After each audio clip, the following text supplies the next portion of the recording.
लोकतंत्र की एक महान परंपरा का महत्वपूर्ण दिवस है।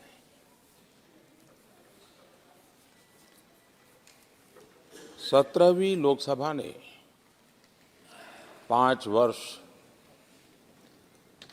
देश सेवा में जिस प्रकार से अनेकविध महत्वपूर्ण निर्णय किए,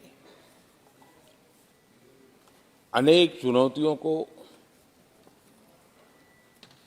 सबने अपने सामर्थ्य से देश को उचित दिशा देने का प्रयास, एक प्रकार से ही आज का दिवस हम सबकी उन 5 वर्ष की वैचारिक यात्रा का,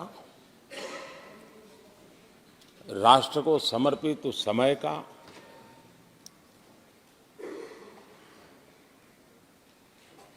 देश को फिर से एक बार अपने संकल्पों को राष्ट्र के चरणों में समर्पित करना ये अवसर है।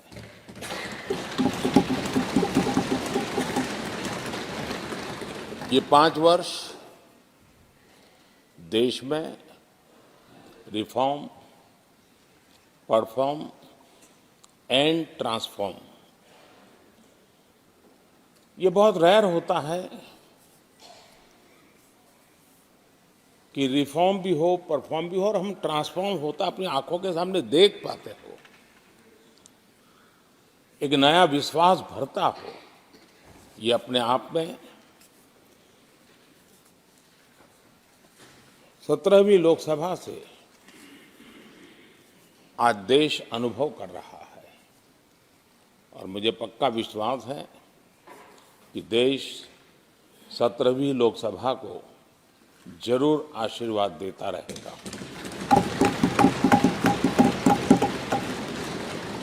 इन सारी प्रक्रियाओं में सदन के सभी माननीय सदस्यों का बहुत महत्वपूर्ण रोल रहा है, महत्वपूर्ण भूमिका रही है और ये समय है कि मैं सभी माननीय सांसदों का इस गृह के नेता के नाते भी और आप सबके एक साथी के नाते भी आप सबका अभिनंदन करता हूं।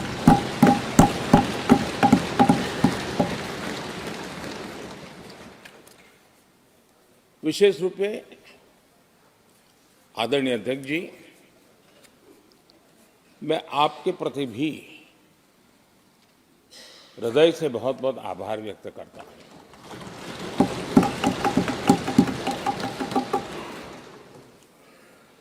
पांचों वर्ष कभी कभी सुमित्रा जी मुक्त हास्य करती थी, लेकिन आप हर पल आपका चेहरा मुस्कान से भरा रहता था। यहाँ कुछ भी हो जाए लेकिन कभी भी उस मुस्कान में कोई कमी नहीं आई।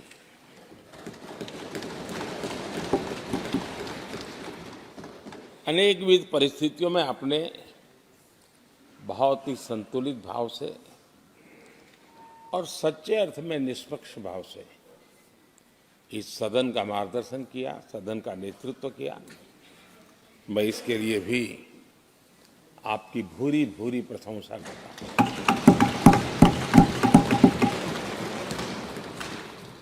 आक्रोश के पल भी आए, आरोप के भी पल आए, लेकिन आपने पूरे धैर्य के साथ इन सभी स्थितियों को संभालते हुए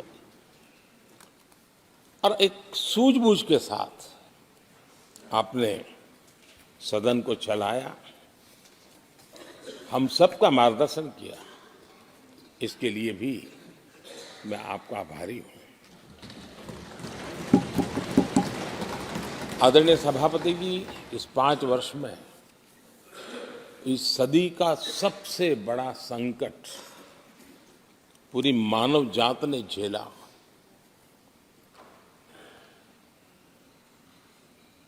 कौन बचेगा, कौन बच पाएगा, कोई किसी को बचा सकता है कि नहीं बचा सकता, ऐसी वो अवस्था थी। ऐसे में सदन में आना, ये भी अपना घर छोड़ के निकलना, ये भी संकट का काल था। उसके बाद भी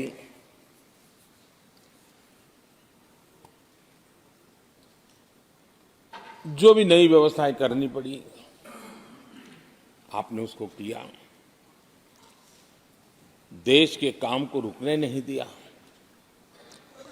सदन की गरिमा भी बनी रहे और देश के आवश्यक कामों को जो गति देनी चाहिए, वो गति भी बनी रहे।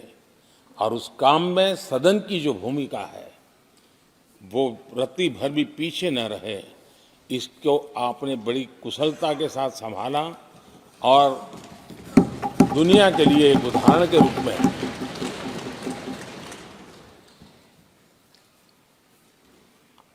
आदरणीय सभापति जी, मैं माननीय सांसदों का भी इस बात के लिए आज एक बार आभार व्यक्त करना चाहता हूं कि उस कालखंड में देश की आवश्यकताओं को देखते हुए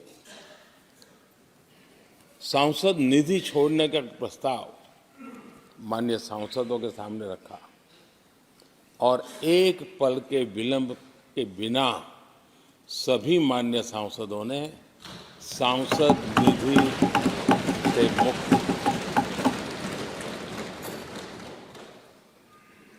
इतना ही नहीं,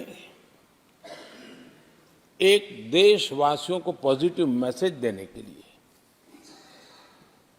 अपने आचरण से समाज को एक विश्वास देने के लिए सांसदों ने अपनी सैलरी में से 30% कटौती का निर्णय सबने खुद ने किया, ताकि देश को भी विश्वास हुआ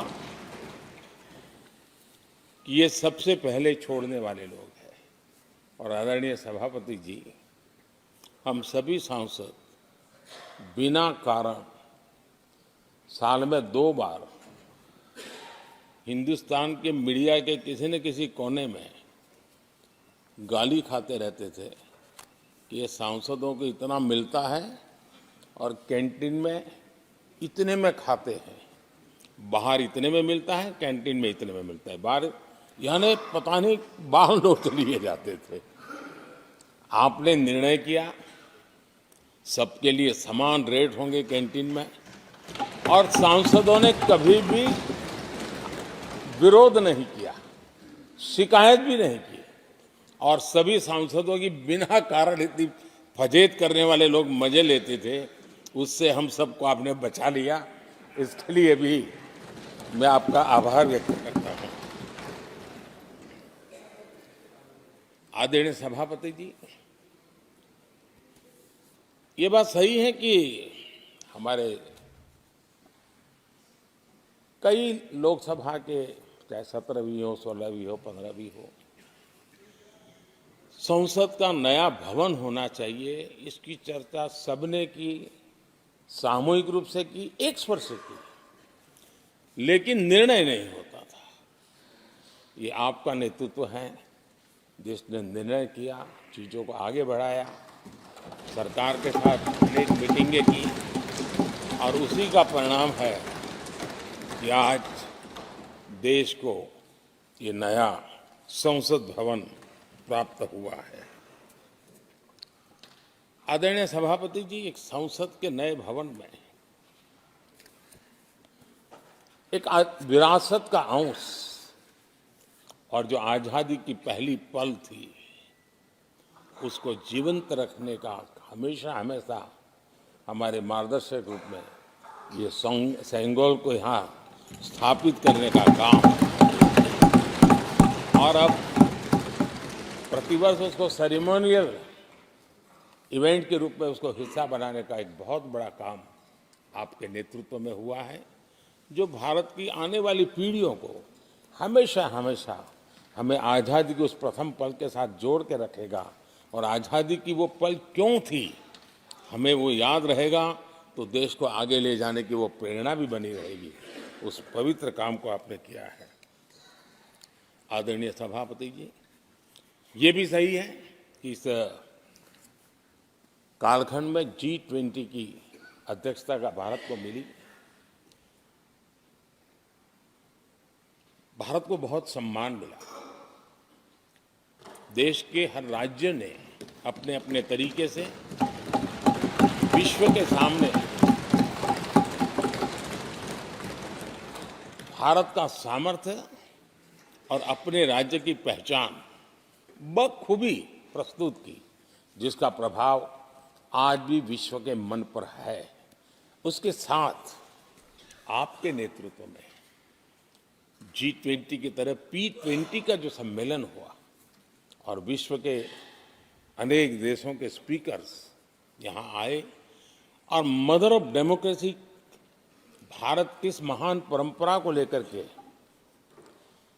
किस डेमोक्रेटिक वैल्यूज को लेकर के सदियों से हम आगे बढ़े हैं। व्यवस्थाएं बदली होगी, लेकिन डेमोक्रेटिक मन भारत का हमेशा बना रहा है। उस बात को आपने विश्व के स्पीकर्स के सामने बखूबी प्रस्तुत की और भारत को लोकतांत्रिक व्यवस्थाओं में भी एक प्रतिष्ठा प्राप्त कराने का काम आपके नेतृत्व में हुआ। आदरणीय सभापति जी, मैं एक बात के लिए आपका विशेष अभिनंदन करना चाहता हूं। शायद हमारे सभी माननीय सांसदों का और मीडिया का भी उस तरफ ध्यान नहीं गया है। हम संविधान सदन जिसको कहते हैं, जो पुरानी संसद, जिसमें महापुरुषों के जन्म जयंती निमित्त उनकी प्रतिमा को पुष्प चढ़ाने के लिए हम लोग एकत्र आते हैं, लेकिन वो एक 10 मिनट का इवेंट होता था और चले जाते थे। आपने देश भर में इन महापुरुषों के लिए वक्तृत्व स्पर्धा, निबंध स्पर्धा का एक अभियान चलाया। उसमें से जो बेस्ट ऑरेटर होते थे और बेस्ट एसेज होते थे, हर राज्य से 2-2 बालक उस दिन दिल्ली आते थे और उस महापुरुष की जन्म जयंती के समय, पुष्प वर्षा के समय वो मौजूद रहते थे, देश के नेताओं को, और बाद में वो पूरा दिन भर रह करके उस पर अपना व्याख्यान देते थे। वे दिल्ली के अन्य स्थान पर जाते थे, वो सांसद की गतिविधियों को समझते थे। यानी अपने ये निरंतर प्रक्रिया चला करके देश के लाखों विद्यार्थियों को भारत की संसदीय परंपरा से जोड़ने का बहुत बड़ा काम किया। और ये परंपरा, ये आपके खाते में रहेगी और आने वाले समय में हर कोई बड़े गौरव के साथ इस परंपरा को आगे बढ़ाएगा। मैं इसके लिए भी आपका अभिनंदन करता हूं। आदरणीय अध्यक्ष जी, संसद की लाइब्रेरी जिसको उपयोग करना चाहिए वो कितना कर पाते थे वो तो मैं नहीं कह सकता हूं, लेकिन आपने उसके दरवाजे सामान्य व्यक्ति के लिए खोल दिए। ज्ञान का ये खजाना, परंपराओं की विरासत, उसको आपने जन सामान्य के लिए खोल करके बहुत बड़ी सेवा की है। मैं इसके लिए भी आपका हृदय से अभिनंदन करता हूं। पेपरलेस पार्लियामेंट, डिजिटलाइजेशन, आपने आधुनिक टेक्नोलॉजी हमारी व्यवस्था में कैसे बने। शुरू में कुछ साथियों को दिक्कत रही, लेकिन अब सब इसके आदी हो गए हैं। सब मैं देखता हूं, जब यहाँ बैठे हैं तो कुछ न कुछ करते रहते हैं। तो अपने आप में एक बहुत बड़ा काम आपने किया है। ये एक स्थायी व्यवस्थाएं आपने निर्माण की है। मैं इसके लिए आपका बहुत आभार व्यक्त करता हूं। आदरणीय अध्यक्ष जी, आपकी कुशलता और माननीय सांसदों की जागरूकता, उन सबका संयुक्त प्रयास मैं कह सकता हूं कि जिसके कारण 17वीं लोकसभा की प्रोडक्टिविटी करीब 97% रही है।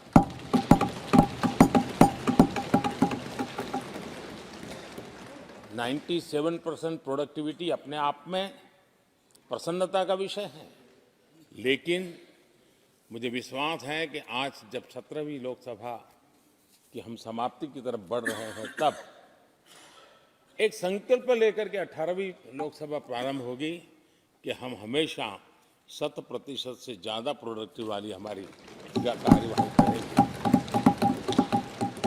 और उसमें भी 7 सत्र 100% से भी ज़्यादा प्रोडक्टिविटी वाले रहे। ये भी, और मैंने देखा आपने रात रात बैठ करके भी हर सांसदों के मन की बात को आपने सरकार के ध्यान में लाने का भरपूर प्रयास किया। मैं इन सफलता के लिए सभी माननीय सांसदों का और सभी फ्लोर लीडर्स का भी हृदय से आभार और अभिनंदन व्यक्त करता हूं। पहले सत्र में, 17वीं लोकसभा के पहले सत्र में दोनों सदन ने 30 विधेयक पारित किए थे। ये अपने आप में रिकॉर्ड है।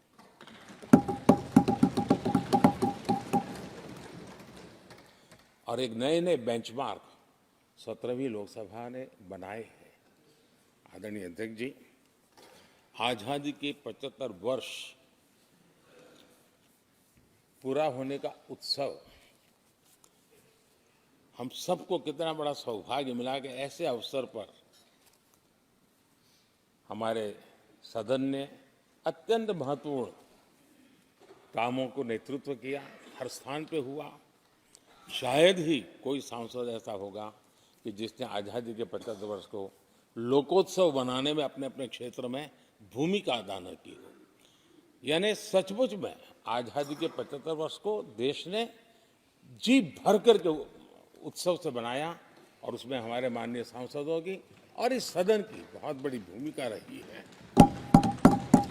हमारे संविधान लागू होने के 75 वर्ष, ये भी अवसर इसी समय इसी सदन को मिला है, इसी सभी माननीय सांसदों को मिला है। और संविधान की जो भी जिम्मेवारियां, उसकी शुरुआत यहाँ से होती है, और उनके साथ ही जुड़ना ये अपने आप में बहुत बड़ी प्रेरक है। आदरणीय अध्यक्ष जी, इस कार्यकाल में बहुत ही रिफॉर्म्स हुए हैं और गेम चेंजर है। 21वीं सदी के भारत की मजबूत नींव उन सारी बातों में नजर आती है। एक बड़े बदलाव की तरफ तेज गति से देश आगे बढ़ा है, और इसमें भी सदन के सभी साथियों ने बहुत ही उत्तम मार्गदर्शन किया है, अपनी हिस्सेदारी जताई है, और देश, हम संतोष से कह सकते हैं कि हमारी अनेक पीढ़ियां जिन बातों का इंतजार करती थी, ऐसी बहुत से काम इस 17वीं लोकसभा के माध्यम से पूरे हुए। पीढ़ियों का इंतजार खत्म हुआ। अनेक पीढ़ियों ने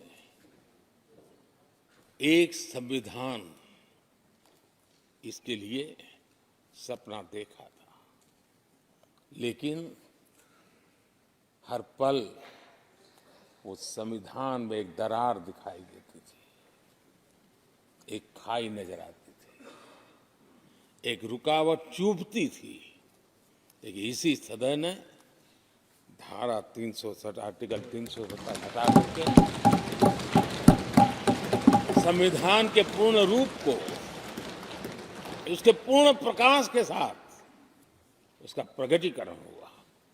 और मैं मानता हूं, जब संविधान के 75 वर्ष हुए हैं, जिन जिन महापुरुषों ने संविधान को बनाया है, उनकी आत्मा जहां भी होगी, जरूर हमें आशीर्वाद देते होंगे, ये काम हमने पूरा किया।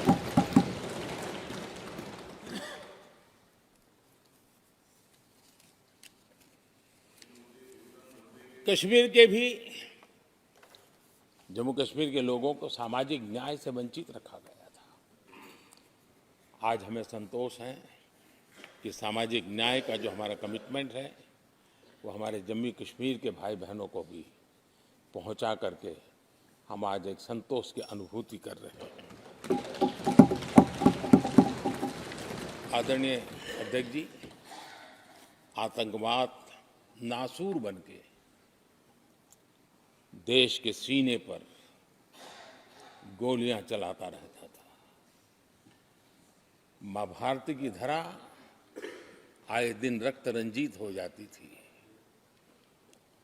देश के अनेक वीर होनहार लोग आतंकवाद के कारण बलि चढ़ जाते थे। हमने आतंकवाद के विरुद्ध सख्त कानून बनाए, इसी सदन ने बनाए। मुझे पक्का विश्वास है कि उसके कारण जो लोग ऐसी समस्याओं का लिए जूझते हैं उनको एक बल मिला है, मानसिक रूप के उनका कॉन्फिडेंस बढ़ा है और भारत को पूर्ण रूप से आतंकवाद से मुक्ति का उसमें एक एहसास हो रहा है और वो सपना भी सिद्ध होके रहेगा।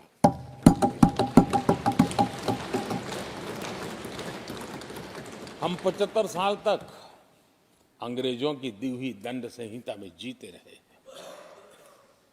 हम गर्व से कहेंगे, देश को, नई पीढ़ी को कहेंगे, आप अपने पोते पोती को कह सकेंगे गर्व से कि देश 75 साल भले दंड संहिता में जिया, लेकिन अब आने वाली पीढ़ी न्याय संहिता में जिएगी और यही सच्चा लोकतंत्र है।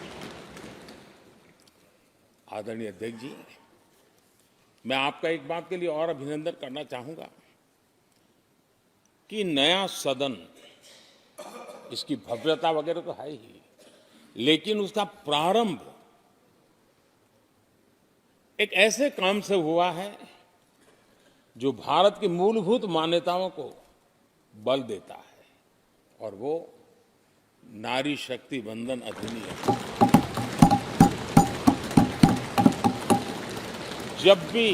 जब भी इस नए सदन की चर्चा होगी तो नारी शक्ति वंदन अधिनियम इसका जिक्र होकर के, यानी एक, और भले ही वो छोटा सत्र था लेकिन दूरगामी निर्णय करने वाला सत्र था। इस नए सदन की पवित्रता का एहसास उसी पल शुरू हो गया था जो हम लोगों को एक नई शक्ति देने वाला है और उसी का परिणाम है कि आने वाले समय में जब बहुत बड़ी मात्रा में यहाँ हमारी माताएं बहनें बैठी होगी, देश गौरव की अनुभूति होगी।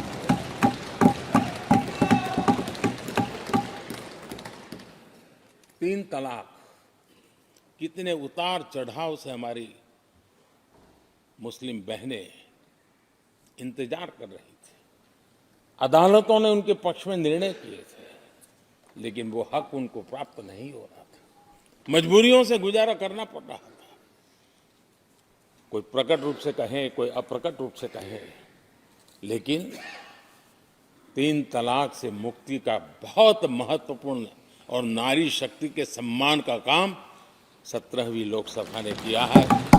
सभी माननीय सांसद, उनके विचार कुछ भी रहे हो, उनका निर्णय कुछ भी रहा हो, लेकिन कभी न कभी तो कहेंगे कि हाँ, इन बेटियों को न्याय देने का काम भी करने के समय हम वहां मौजूद हैं। पीढ़ियों से होता यह न्याय हमने पूरा किया है और वो बहनें हमें आशीर्वाद दे रही है। आदरणीय अध्यक्ष जी, आने वाले 25 वर्ष हमारे देश के लिए बहुत महत्वपूर्ण है। राजनीति की गहमागहमी अपनी जगह पे है, राजनीतिक क्षेत्र के लोगों की अपनी आशा आकांक्षा अपनी जगह पे है, लेकिन देश की अपेक्षा, देश की आकांक्षा, देश का सपना, देश का संकल्प ये बन चुका है। 25 साल वो हैं जो देश इच्छित परिणाम प्राप्त करके रहेगा।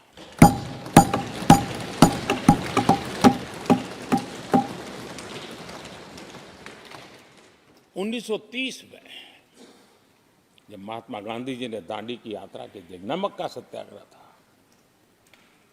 घोषणा होने के पहले लोगों को सामर्थ्य नजर नहीं आया था, चाहे स्वदेशी आंदोलन हो, चाहे सत्याग्रह की परंपरा हो, चाहे नमक का सत्याग्रह हो।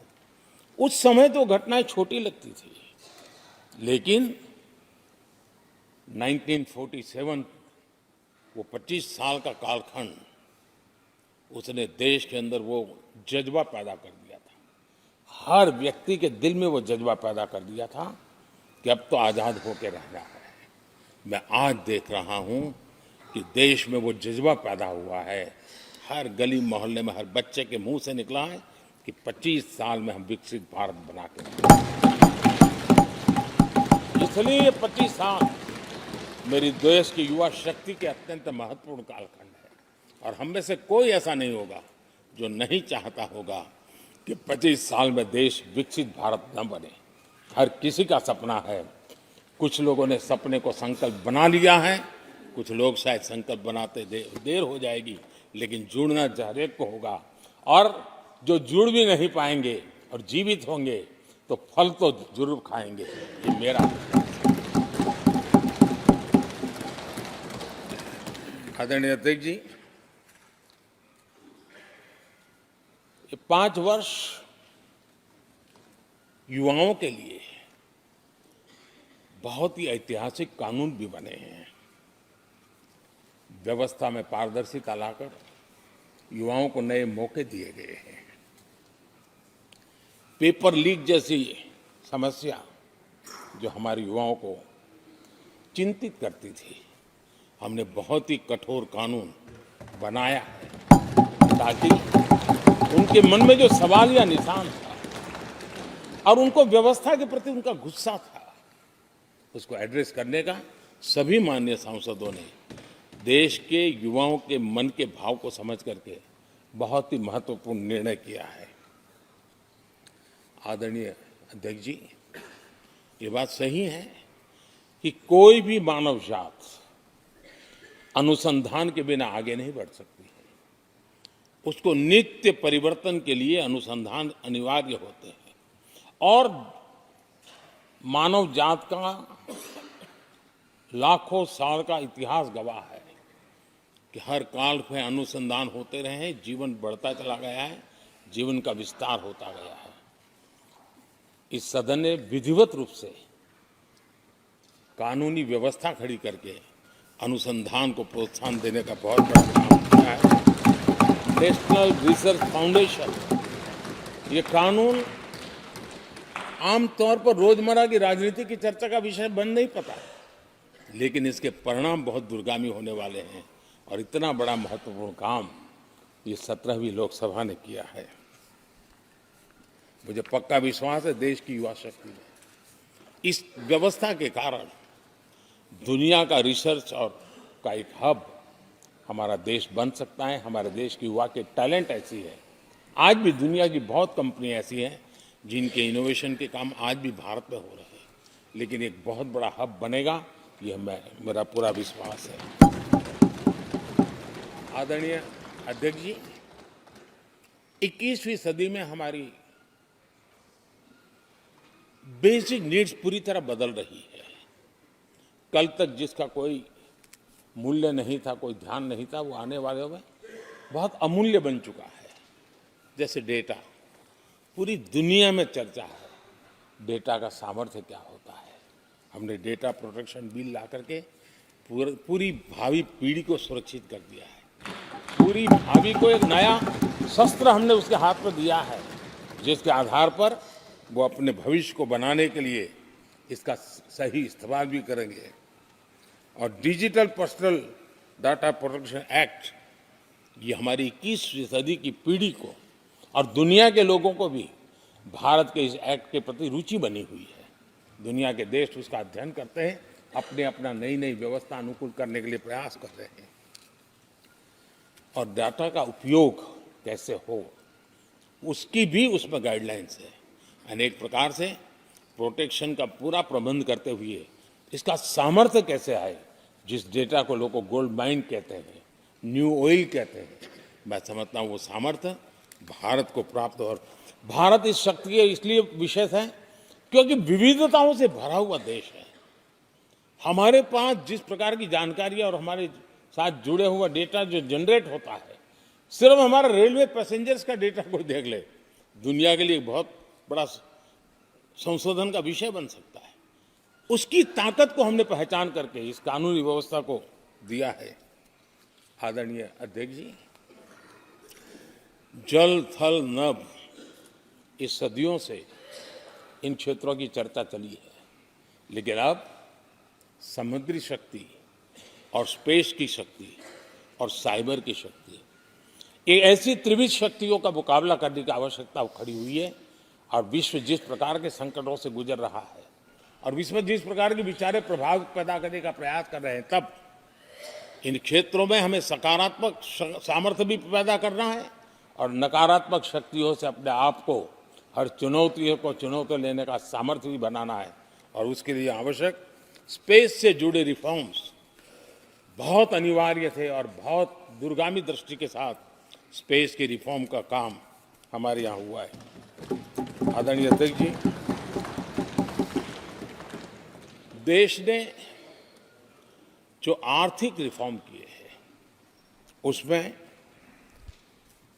17वीं के लोकसभा के सभी माननीय सांसदों की बहुत बड़ी भूमिका रही है।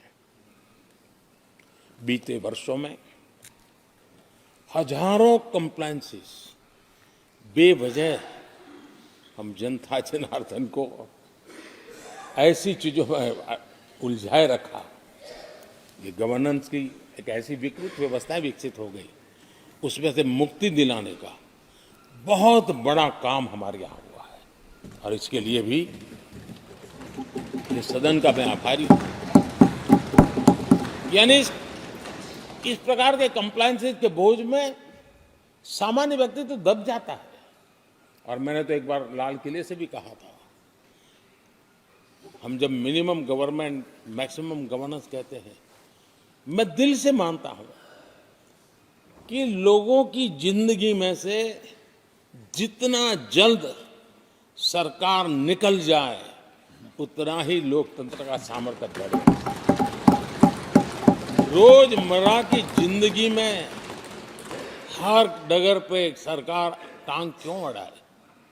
हाँ, जो अभाव में है उसके लिए सरकार हर पल मौजूद हो, लेकिन सरकार का प्रभाव उसकी जिंदगी को ही रुकावट बना दे, ऐसी लोकतंत्र नहीं हो सकता है।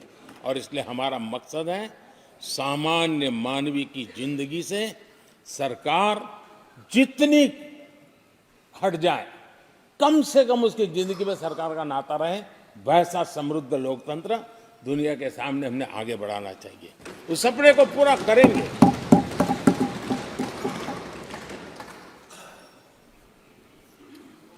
आदरणीय अध्यक्ष जी, companies act, limited liability partnership act, 60 से अधिक गैर जरूरी कानूनों को हमने हटाया है। ईज ऑफ डूइंग बिजनेस, इसके लिए ये बहुत बड़ी आवश्यकता थी, क्योंकि हर देश को आगे बढ़ना है तो बहुत सारी रुकावटों से बाहर आना पड़ेगा। हमारे कई कानून तो ऐसे थे, छोटी छोटे कारणों से जेल में भर दो बस। यहां तक कि फैक्ट्री है और उसके शौचालय को 6 महीने में एक बार अगर व्हाइट वॉश नहीं किया है तो उसके लिए जेल थी, वो कितनी बड़ी कंपनी का मालिक क्यों न हो।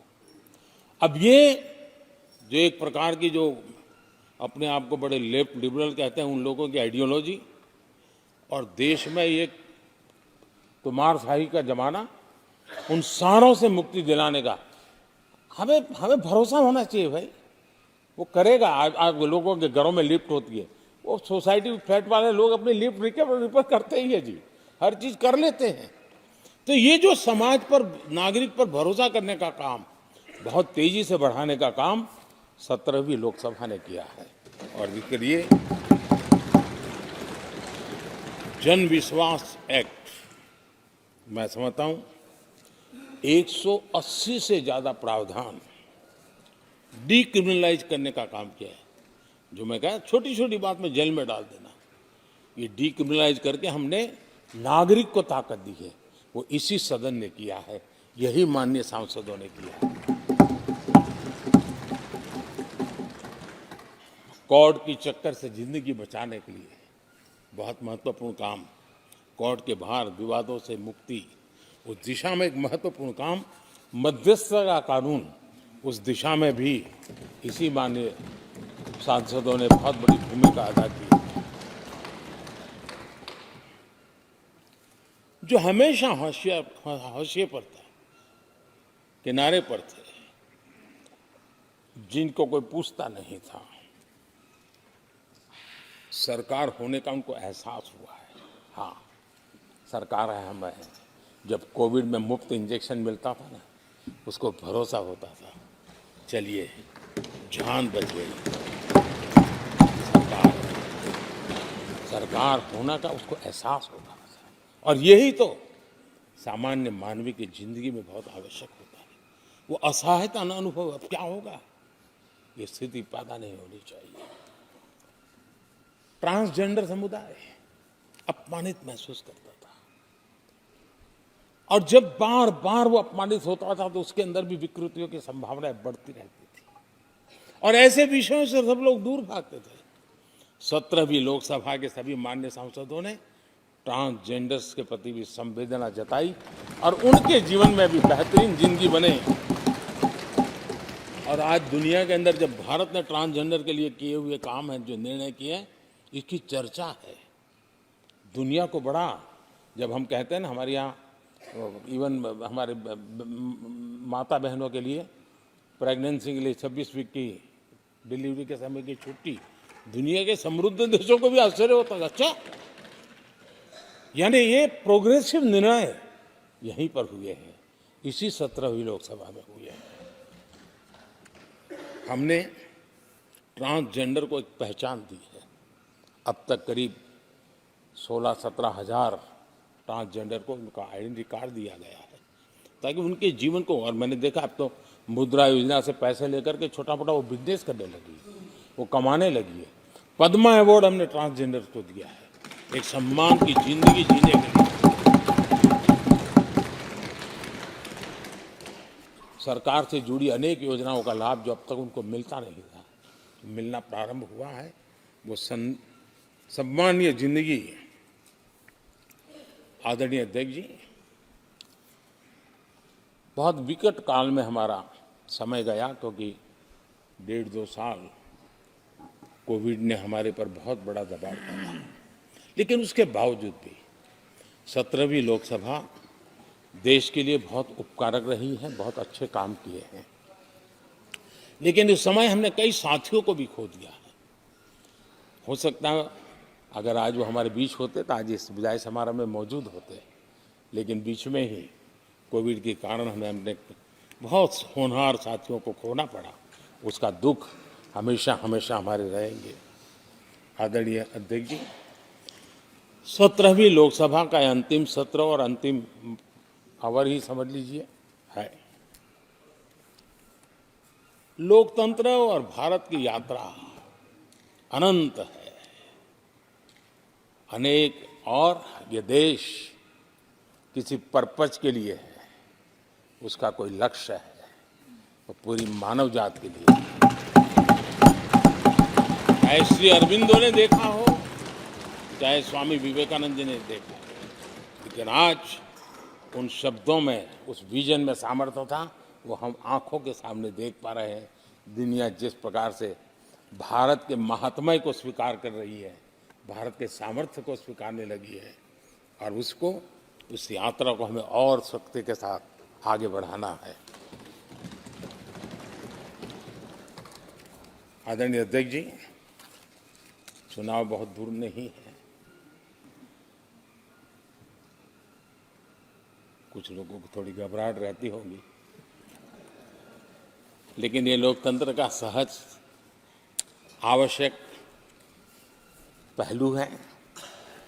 हम सब उसको गर्व से स्वीकार करते हैं, और मुझे विश्वास है कि हमारे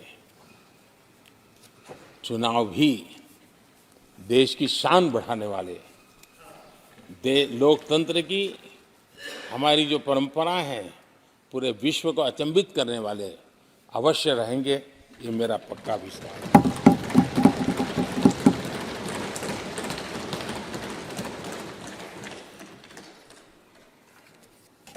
आदरणीय अध्यक्ष जी, मैं सभी माननीय सांसदों का जो सहयोग मिला है, जो निर्णय हम कर पाए हैं, और कभी कभी हमले भी इतने मज़ेदार हुए हैं कि हमारे भीतर की शक्ति भी खिल करके निकली है। और मेरा तो परमात्मा की कृपा रही है कि मुझे जब चुनौती आती है तो ज़रा और आनंद आता है। हर चुनौती को हम सामना कर पाए हैं, बड़े आत्मविश्वास और विश्वास के साथ हम चले हैं। आज राम मंदिर को लेकर के इस सदन ने जो प्रस्ताव पारित किया है, वे देश की भावी पीढ़ी को इस देश के मूल्यों पर गर्व करने की संवैधानिक शक्ति देगा। ये सही है कि हर किसी में ये सामर्थ्य नहीं होता है कि ऐसी चीज़ों में तो कोई हिम्मत दिखाते हैं, कुछ लोग मैदान छोड़ के भाग जाते हैं, लेकिन फिर भी भविष्य के रिकॉर्ड को देखेंगे तो आज जो व्याख्यान वो हुए हैं, जो बातें रखी गई हैं, उसमें संवेदना भी है, संकल्प भी है, सहानुभूति भी है और सबका साथ सबका विकास के मंत्र को आगे बढ़ाने का उसमें तत्व भी है। ये देश बुरे दिन कितने ही क्यों न गए हो, हम भावी पीढ़ी के लिए कुछ न कुछ अच्छा करते रहेंगे। ये सदन हमें वो प्रेरणा देता रहेगा और हम सामूहिक संकल्प से, सामूहिक शक्ति से उत्तम परिणाम भारत की नौजवान पीढ़ी की आशा आकांक्षा के अनुसार करते रहेंगे। इसी विश्वास के साथ फिर एक बार आपका आभार प्रकट करता हूँ, सभी माननीय सांसदों का आभार प्रकट करता हूँ। बहुत बहुत धन्यवाद।